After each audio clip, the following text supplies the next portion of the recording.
గురుగారు అంటే పోయినసారి మాల వేసుకున్న వాళ్ళు అదే వస్త్ర వేషధారణ ఉంది కదా, అదే వేషధారణతో వెళ్ళిపోవచ్చా, లేకపోతే మళ్ళీ కొత్త వేషధారణ? చెప్పాను కదా, మాల బట్టలు వేసుకోవాలి, జీవితకాలం వేసుకోవాలి.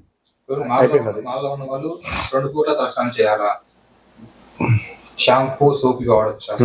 మాలలో ఉన్న వాళ్ళందరూ షాంపూ సోపులు ఇవన్నీ వాడచ్చా, తలస్నానమే చేయాలా అని అంటే, ఏమండి ఇప్పుడు ఉన్నటువంటి షాంపూలు సోపులు అంతా కూడా ఎగ్గుతో కలిసినటువంటి కెమికల్తో, ఆ కండిషనర్ అంటారు కదా, అవన్నీ ఎగ్గుతో తయారవుతుంది కాబట్టి అవన్నీ కూడా నిషిద్ధం అండి.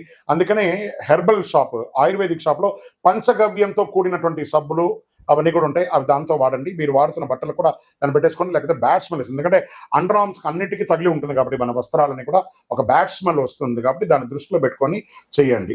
సున్నిపిండి వాడండి, లేదా పంచగవ్యంతో కూడినటువంటిది వాడండి. శరణమయ్యప్ప, తలస్నానమే చేయాలి. 2 పూల స్నానం చేయాలంటారా? 2 కోట్ల చెప్పేశాను, ఇది అయిపోయింది. అయ్యప్ప చిత్రపటానికి 18 నిమ్మకాయలతో కూర్చున్న దండను ఎందుకు వేస్తారు? అయ్యప్ప పటానికి నిమ్మకాయలు వేస్తారు కదండి, అంటే ఏదైనా వేసచ్చు. పుష్పించిన ప్రతి పుష్పం శ్రీవారి పాద సేవకే అన్నారు. పండ్లతో వేస్తారు, కొంతమంది చెర్రీస్తో వేస్తారు, కొంతమంది నిమ్మకాయతో వేస్తారు, కొంతమంది ఖర్జూరంతో వేస్తారు, కొంతమంది ఏలకతో వేస్తారు. దేంతోనో వేయండి, కానీ భక్తితో వేయండి. శరణమయ్యప్ప.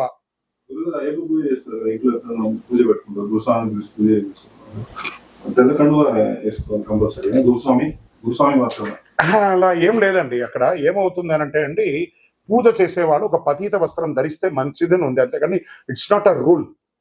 ఏ వస్త్రమైనా ధరించవచ్చు, ఆ వస్త్ర ధారణలో కాదు, పూజలో ముఖ్యత్వం కావాలి. శరణమయ్యప్ప.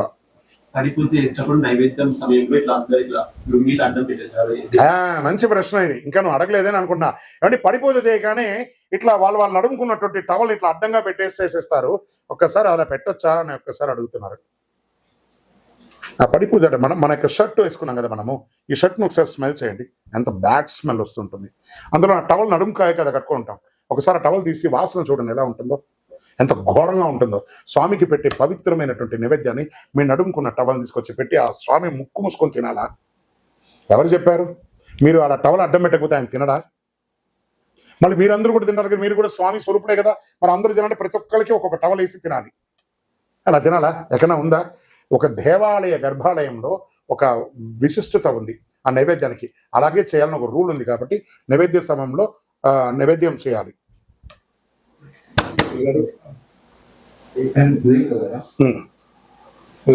పడిపూజ సమయంలో ఒక నిమిషం వెళ్తున్నామమ్మా, భోంచేసి వెళ్ళండి అమ్మా.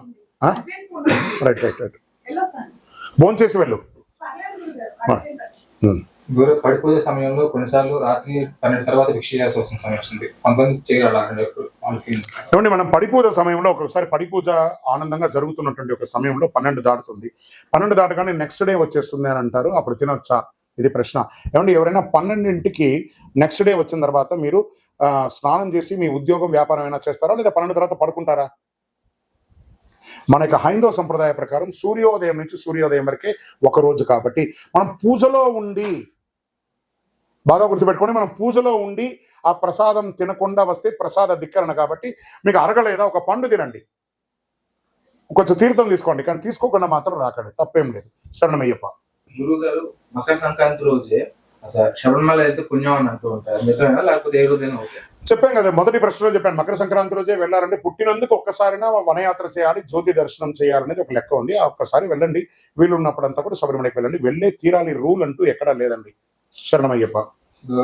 తిరువాభరణం అంటే ఏంటి, అది ఎప్పుడు అలంకరిస్తారు? తిరువాభరణం అంటే ఏంటి? మనం ఇంతకుముందు ప్రశ్న అడిగాం. స్వామివారు వనయాత్రకు వెళ్ళిపోతాను అని అంటే అప్పుడు పందల రాజావారు అన్నారు, ఈ రాజ్యాన్ని చూసుకుని నేను ఒకరోజు రాజుగా ఉంటాను, నా ఆభరణాలన్నీ ఇస్తాను. దాన్ని తిరు అంటే రెస్పెక్ట్ అని అర్థం, రెస్పెక్టబుల్ ఆభరణం అంటారు, తిరువాభరణం అంటారు. ఆ ఆభరణాన్ని పందల రాజా వారు స్వయంగా మకర సంక్రాంతి రోజు తీసుకొస్తారు. తంత్రి వర్యులు దాన్ని అలంకారం చేసి జ్యోతిగా హారతి ఇస్తారు. ఆ హారతిని తీసుకుపోయి ఆ కొండ మీద అలా చూపిస్తూ ఉండగా అక్కడ కొండ మీద ఉన్నటువంటి ట్రైబల్స్ అందరూ స్వామివారికి మంగళహారతి ఇస్తారు, 3 సార్లు తిప్పుతారు. అదే జ్యోతి, మకర జ్యోతి. తిరువాభరణం అంటే స్వామివారు అలంకరించుకున్న ఆభరణం, జ్యోతి అంటే ఆ భక్తులు ఇచ్చే ఒక హారతిని జ్యోతి. శరణమయ్యప్ప. నెయ్యాభిషేకంలో ఆ చేయడం గల పరమాత్మ ఏమిటి? నెయ్యి అభిషేకం అంటే ఏంటి? నెయ్యి అభిషేకం చేయడంలో ఉన్నటువంటి పరమార్థం ఎందుకు? స్వామికి నెయ్యి అభిషేకం ఎందుకు చేస్తారు? నెయ్యి వచ్చి స్వామివారు చిన్ముద్ర రూపంలో ఒక ఆసనంలో కూర్చొని ఉంటారు. తన యొక్క మెడిమల్ని పృష్ఠ భాగానికి ఆనుకొని ఉండేటట్టుగా ఈ యొక్క యోగాలో ఒక అద్భుతమైనటువంటి ఒక యోగాసనం అనమాట. అది ఈ యొక్క ఆసనం. ఇది మనం కూడా కూర్చొని లేస్తే శరీరం వేడి ఎక్కిపోయి ఉంటుంది. మనం కూర్చున్న స్థలాన్ని చూస్తే వేడిగా ఉంటుంది. స్వామివారు అలా కూర్చొని ఉండగా ఉష్ణం ఎక్కిపోయేసరికి ఈ పృథివీ అంతా కూడా వేడిగా అయిపోయింది. అందుకే పరశురాముల వారు వారికి ఆజ్యాభిషేకం చేయండి అన్నారు. అందుకే భక్తులందరూ తీసుకెళ్లి ఆజ్యంతో అభిషేకం చేస్తారు. ఆ నెయ్యి అభిషేకం చేయడంలో ఉన్నటువంటి పరమార్థం అదేనమాట. శరణమయ్యప్ప. గురుగారు, ఇది ఇడుముల్లో 3 కళ్ళు ఉన్న కొబ్బరికైనా పెట్టాలి, దాంట్లో నెయ్యి పోయాలి అంటూ ఉంటారు. అది నిజమేనా? కొబ్బరికాయ అంటే 3 కళ్ళే ఉంటుంది. 5 కళ్ళు 6 కళ్ళు అంతా ఉండదు. అదే పెడతారు. గురుగారు, అయ్యప్ప హరిహరసుతులు ఎవరు, అయ్యప్ప ఎవరు? హరుడికి పుట్టినటువంటి వాడే హరిహరుడు. ధర్మశాస్త్ర అంటారు స్వామివారిని. నిక్ నేమే అయ్యప్ప. శివయ్యకు వెంకటప్పకు పుట్టారు కాబట్టి ఆయన అయ్యప్ప అని అన్నారు. కానీ స్వామివారి ఒరిజినల్ పేరు ధర్మశాస్త్ర, కారశాస్త్ర, వీరశాస్త్ర, క్షిప్రుశాస్త్ర, భూశాస్త్ర, ఆకాశ శాస్త్ర, కళ్యాణభరత శాస్త్ర, జగన్మోహన సుందర శాస్త్ర, సుందర పాండిత శాస్త్ర, లక్ష్మీ శాస్త్ర అని స్వామివారికి 18 అవతారాలు ఉన్నాయి. ఈ అవతారాలన్నింటినీ బ్రహ్మశ్రీ డాక్టర్ చంద్రమౌళి గురుస్వామి గారు ఇప్పుడు కలిలో తిరుపతి క్షేత్రంలో జీవలింగేశ్వర స్వామి సన్నిధానం జీవకోణ అనే ఒక ప్రాంతంలో కట్టారు. సమాజానికి అంకితం ఇచ్చారు. వచ్చి దర్శనం చేసుకోండి. అలనాడు పరశురాముల వారు కేరళ రాష్ట్రంలో ప్రతిష్ఠించారు. చాలా వరకు అవన్నీ కూడా కాలకృతంలో వెళ్ళిపోయింది. కొన్ని అవశేషాలు మిగిలినాయి. వాటన్నిటిని తిరుపతిలో బ్రహ్మశ్రీ డాక్టర్ చంద్రమౌళి గురుస్వామి గారు నిర్మించారు. అయ్యకు అప్పకు పుట్టాడు కాబట్టి అయ్యప్ప. ఆయన పేరు శాస్త. శాస్త అంటే శాసించువారు. దానికి ప్రమాణం ఏమైనా ఉందా అంటే వేద ప్రమాణం ఉంది. ధాత విధాత పరమోత సంతక్ ప్రజాపతి పరమేష్ఠి విరాజా స్తోమ చందాగం చ నిహిదోమాహురై తస్మై రాష్ట్రమభిసన్నమామ అభ్యావర్తత్వమేత శాకమైకం శాస్త్రాధిపతిరోస్తు అని చెప్పండి. మళ్ళీ కలిలో కూడా దీనికి ఏమైనా ప్రమాణం ఉందా అంటే భీష్ముల వారు ద్వాపరికరమై కలియుగం రాబోతుందంటే ఆయన నేను ఉత్తరాయణ కాలంలోనే చనిపోతాను అని చెప్పి భీష్ముల వారు అంబుశాయన మీద పడుకొని ఉండగా విష్ణు సహస్రనామాన్ని సమాజానికి ఇచ్చారు. అందులో 22వ శ్లోకంలో 2వ పంక్తిలో ఏం చెప్పారు? అజో దుర్మర్శన శాస్త విశ్రుదాత్మ సురారిహ. ధర్మాన్ని శాసించడానికి పుట్టినటువంటి వాడు ధర్మశాస్త్ర. ఈ కలిలో వస్తున్నాడు. కోరిన వారికి కొంగు బంగారంగా ఉంటాడని చెప్పారు. ఆయనని ధర్మశాస్త్ర అయ్యప్ప. శరణమయ్యప్ప. గురుగారు, తత్వమసి అని రాసి ఉంటుంది కదా శబరిమలై మెట్లు ఎక్కగానే ఈ మండపం దగ్గర తత్వమసి అని రాసి ఉంటుంది. తత్వమసి అంటే ఏంటి? తత్ త్వం అసి. నువ్వు దేన్నైతే చూడడానికి వచ్చావో, నువ్వు దేన్నైతే పొందడానికి ఇక్కడ వచ్చావో అది నీలోనే ఉంది, చూసుకో. అదే తత్వమసి యొక్క అర్థం. నువ్వు నేను ఒకటే అని అర్థం. శరణమయ్యప్ప. శబరిగిరి యాత్రా సమయంలో వెంట ఉండాల్సిన వస్తువులు ఏంటి? శబరిమల యాత్రకు నేను వెళ్ళాలండి. మరి నేను ఈ తెలంగాణ నుంచో ఆంధ్ర నుంచో ఇంకో చోట నుంచో నేను శబరిమలకి ఘోర కీకారణ్యంలోకి ఆ టైగర్ ఫారెస్ట్ లోకి రిజర్వ్ ఫారెస్ట్ లోకి వెళ్తున్నాను. నా దగ్గర ఏమైనా వస్తువులు ఏమైనా ఉంచుకోవాలా? ఏమేమి తీసుకెళ్లాలండి అంటే ఉందండి. కొంత ఖర్చులకు డబ్బులు, వాస్తవానికి ఒక ప్లేట్, అక్కడ ఆహారాలంతా అక్కడ ప్లేట్ ప్లాస్టిక్ అంతా నిషిద్ధం. ఒక బాటిల్, వాటర్ బాటిల్, ఒక స్పూను ఇలాంటివి తీసుకోవాలి. చిన్న పచ్చడి ఇలాంటిది ఏదైనా ఒకటి తీసుకెళ్ళడము. తినుబండారం లేదా కొంచెం అటుకులో తీసుకొని వెళ్ళడం ఇదొకటి. అండర్ ఆర్మ్స్ లో అంతా కూడా ఫంగల్ ఇన్ఫెక్షన్ వస్తుంది. ఎక్కడ పడితే అక్కడ స్నానాలు అవి చేస్తుంటాం కాబట్టి ఈ యొక్క అండర్ ఆర్మ్స్ లో ఏది రాకుండా డాక్టర్ చెప్పిన క్రీమ్స్ కానీ పౌడర్ కానీ తీసుకొని వెళ్ళడము. ఇవన్నీ చేయడం చాలా ముఖ్యం. ఒక టార్చ్, రాత్రి పూట ఉంటుంది కాబట్టి ఒక టార్చ్ కావాలి. ఇవన్నీ మీరు తీసుకువెళ్ళాల్సినటువంటి వస్తువులు. ఒక 2 జతలు ఎక్కువ బట్టలు ఉండాలి. శరణమయ్యప్ప. పెద్ద పాదములో ఆ రాత్రిపూట నడక ఎలా ఉంటుంది? మృగాభయం ఉంటుందా? ఈ పెద్ద పాదం చిన్న పాదం అంటే ఏంటి?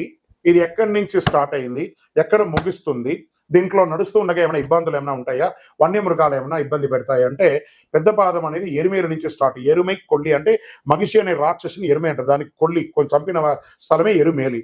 అక్కడి నుంచి మొదలు పెడితే ఆ యొక్క మొదటి మజిలీ పేరూరుతోడు, కాళైకట్టి ఆశ్రమం, అழுதா అనేది, కల్ ఇడుంకుండ్రు, ఇంజిపాறை కోட்டை, கரியிலாந்தோடு, கரிமலை ஏற்றம், கரிமலை இறக்கம், பெரியான மட்டம், செரியான மட்டம், பம்பா நதி, பம்பா ஸ்நானம், கணபதி, ஸ்ரீராமபாதம், பந்தலராஜா, అప్పాచి మేడు, శబరిపీఠం, శరంగుత్తి, సన్నిధానం, కరుపస్వామి, కడుత స్వామి, కొచ్చగడత స్వామి, 18 అయ్యప్ప దర్శనం, గణపతి, నాగరాజ అమ్మవారితో యాత్ర అనేది ఉంటుందన్నమాట శబరిమలలో. ఈ ప్రాంతంలో అంతా కూడా దేవప్రశ్నంలో వాళ్ళు చేసి పూజ చేసి బంధం వేస్తారు. భక్తులు నడయాడే సమయంలో ఏ విధమైనటువంటి వన్యమృగాలంతా కూడా అటాక్ అవ్వకుండా ఇప్పటికీ అలాగే జరుగుతుంది. మరియు కేరళ గవర్నమెంట్ వారు, సెంట్రల్ ఫారెస్ట్ వారు థిక్కెస్ట్ ప్రొటెక్షన్ ఇస్తున్నారు వచ్చే భక్తులకి. ఇప్పటి వరకు వన్యమృగాల ద్వారా ఇబ్బంది పడ్డారు అని చరిత్ర ఇప్పటి వరకు లేదండి. ఇక మీద కూడా రాదు. చాలా అద్భుతంగా ఉంటుంది శబరి యాత్ర. చాలా అందమైనటువంటి శబరిమల యాత్ర అది. శరణమయ్యప్ప. శరం గుర్తిలో కన్యాశరంలో ఎందుకు ఉంచుతారు?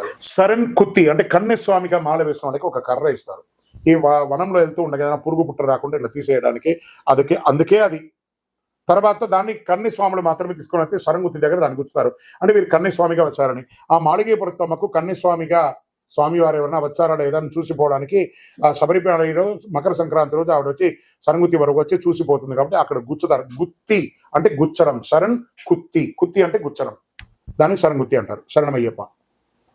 అప్పాచి మేడలో బియ్య పుండులు విసురుతారు ఎందుకు? ఆ అప్పాచి మెడలో బియ్య పుండలు ఎందుకు వేస్తారు? అదే మేము ఇంతకు చెప్పాను చూస్తారు. యాత్రలో అప్పాచి మెడలో చిన్న బియ్య పుండ వేస్తుంటారు. దాని ఏమంటే ఆ పక్షులు పశుపక్షాదులు ఆ యొక్క జీవులంతా కూడా తినడానికి ఇచ్చే ఒక ఆహారం అనమాట. పరోపకారార్థి ఇదం శరీరం. నేను యాత్ర చేస్తూ పరోపకారం కూడా చేస్తున్నానని ఇదేది. ఈ ఒక అపాచి మేడే కాదండి, ఎరిమేడి దాటిన తర్వాత పేరూర్ తోడు అంటారు. అంటే ఆ నదీ తీరంలో వెళ్తూ ఉండగా పేలాలంతా కూడా ఆ నీళ్ళలో వేస్తారు. ఆ చేపలంతా కూడా తినడానికి. ఇలాంటివన్నీ కూడా జరుగుతూనే ఉంటాయి. పరోపకారమైనటువంటి సేవలు శబరిమలలో. శరణమయ్యప్ప. ఇరుముడిలో నెయ్యి గట్టిగా ఉంటే దీక్ష బాగా ఉన్నట్టు, పచ్చగా ఉంటే దీక్ష సరిగ్గా లేదని ఒక అపవాదం ఉంది. దీని గురించి ఇరుముడిలో నెయ్యి భక్తికి కొలమానమా? ఏమండి, ఒరిజినల్ నెయ్యి సామాన్యంగా గడ్డగట్టదండి. ఫ్రిడ్జ్ లో పెడితేనే గడ్డగడుతుంది. బాగా చల్లగా ఉన్న చోట గడ్డగడుతుంది. మనం ఇలా చెయ్యి పెట్టుకొని చూడండి, వేడిగా ఉంటుంది. ఒక 10 నిమిషాలు పెట్టుకుంటేనే వేడిగా ఉంటుంది. 48 గంటలు 48 మైళ్ళు ఈ ఇరుముడి నెత్తి మీద పెట్టుకొని మనం వనయాత్ర చేస్తూ ఉండగా ఈ యొక్క తల యొక్క ఉష్ణం అంతా ఇరుముడికే కదా వస్తుంది. ఆ ఇరుముడిలో ఉన్న కొబ్బరికాయ కరుగుతుందా లేకపోతే గడ్డగడుతుందా? చాలా బాగా వ్రతం చేసి ఉంటారు వారి నెయ్యి కరిగిపోయి ఉండదు, కరిగిపోయి ఉంటుంది. అయ్యో నా వ్రతం చెడిపోయింది. మీ భక్తి అది టెక్నికల్ గీ. మీరు బయట కొనుక్కొని వచ్చిన గీ అది. మీ భక్తి మీ భక్తే. మీ భక్తి వలన నెయ్యి గడ్డగడుతుంది అనేది భక్తికి లింక్ వేయకండి, తప్పు. ఇరుముడి గడ్డగడితేంది, గడ్డగట్టకపోతే ఉంది. మీరు తెచ్చిన నెయ్యి గర్భాలయంలోకి వెళ్ళిందా లేదా? మీరు తెచ్చింది గర్భాలయంలోకి వెళ్ళకపోతే మీరు భక్తిగా లేరని అర్థం. స్వామివారికి అభిషేకం అయింది కదా, అంతే. శరణమయ్యప్ప. శబరియాత్రకు బయలుదేరే ముందు గురుస్వామితో గుడిలో ఇరుముడు కట్టించుకొని నెత్తిన ఉంచి దించిన పెంపట ఇతరులు ఇరుముడు కట్టేలకు మరలా ఇంటికి వెళ్ళి రావచ్చా? ఎస్. రామ బాణం ఇలా వదిలామంటే ఆ లక్ష్యాన్ని రీచ్ అవుతుందా లేదా మధ్యలో ఒకసారి కమ్ బ్యాక్ పోతుందా? అలాగే ఒకే ఒక లక్ష్యం శబరిమల, ఒకే ఒక మోహం దివ్య దర్శనం, ఒకే ఒక మార్గం పదునెటాంబడి, ఒకే ఒక మంత్రం శరణమయ్యప్ప. బాణం వదిలితే ఎలా వెళ్ళాలో ఇరుముడి కట్టుకున్నామంటే ఇంకా భార్య భర్తలు అందరూ తెగించినట్టే. ఆ బియ్యం వేసేశారు కదా, స్వామివారిని చూడడం తప్ప గమ్యం ఇంకా వేరే లేదు. శరణమయ్యప్ప. ఎక్కడికి వెళ్ళకూడదు. నేను వ్యాపారం చూసుకొని వస్తాను, ఇంకా మా బృందం వాళ్ళందరూ ఉన్నారు, అవన్నీ నో. అవన్నీ వదులుకుంటామంటే ఇరుముడి కట్టుకో. ఇవన్నీ మోస్తున్నానంటే అది నటన. శరణమయ్యప్ప. ఇరుముడిలో ఎన్ని కొబ్బరికాయలు వేయాలి, ఏమేం వస్తువులు వాడాలి, ఏమేం చేయాలి అంటే గురుగారి దగ్గరికి ముందు రోజు వెళ్ళగానే వారు 6 కొబ్బరికాయ ఇస్తారు గురుగారు. దాని కింద రాకాలి స్వామి శరణం అయ్యప్ప శరణం, అయ్యప్ప శరణం స్వామి శరణం. పళ్ళిక్కట్టు శబరిమలకి కళ్ళు ముళ్ళం కాళ్ళకు పెడితేనే ఆ కొబ్బరికాయ అంతా రాకాలి. అది పీచుగా ఉంటుంది కదా, అవన్నీ కూడా నున్నగా అవుతుంది. ఇప్పుడంతా టెక్నాలజీ మిషన్కి ఇచ్చేస్తున్నారు. ఆ తెలివి అంతా లేదు. అవన్నీ తప్పు. మనమే రాకాలి. రాకిన తర్వాత ఆ కొబ్బరికి ఉన్నటువంటి పట్టు పోతుంది కాబట్టి పట్టును విరుగుతుంది. వెంటనే దానికి నూనెను పసుపు రంగరించి పెడతారు.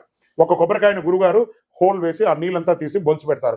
మళ్ళీ దానికి ధూపం వేసి ఆ పొగంతా వేసి దానికి వేడి చేయడం వల్ల ఏమవుతుందంటే ఫంగల్ ఏది రాకుండా నెయ్యికి ఇలా పెడతారు. అందులో 6 కొబ్బరికాయ నూనెమంటారు, 5 కొబ్బరికాయ ఇరుముడిలో వేస్తారు. 1 నెయ్యి టెంకాయ, 1 4 కాయలు వెనక. ఈ 4 కాయలు, 1 నెయ్యి కాయలో స్వామి. కొబ్బరికాయ అంటే దేహం, అందులో నెయ్యి అనేది ఆత్మ. ఆ శబరిమలకి తీసుకెళ్ళి ఆ పరమాత్మకు అభిషేకం చేస్తారు. దేహం, ఆత్మ, పరమాత్మ. ఆ దేహంలో ఉన్న ఆత్మ అనే నెయ్యి పరమాత్మలో కలిసిపోయిందంటే ఈ దేహం అవుతుంది 2 ఒక్కలు అయిపోతుంది. వెంటనే 18వ ఎదురుగుండా ఈ యొక్క కార్నర్లో హోమగుండం ఉంటుంది. ఆ హోమగుండంలో కొబ్బరికాయలు వేసేస్తారు. అంటే చనిపోయిన తర్వాత కాష్టమిలో వేసేస్తారు కదా, అలా వేసేయడం. మిగతా 4 కాయలు ఉంటాయి. పంబలోనే శబరిమలకి వెళ్ళడానికి ముందు ఇప్పుతారు గురుగారు. 3 కొబ్బరికాయలు ఇప్పుతారు. ఆ 3 కొబ్బరికాయలు 1 గణపతి దగ్గర కొట్టాలి, 1 శబరిపీఠంలో కొట్టాలి, 1 18వ దగ్గర కొట్టాలి. ఇంకొక కొబ్బరికాయ అందులోనే ఉంటుంది, అమ్మవారి దగ్గర దొల్లిస్తారు. 1 కాయ నెయ్యి టెంకాయ, 1 కాయ తీసుకుంటారు.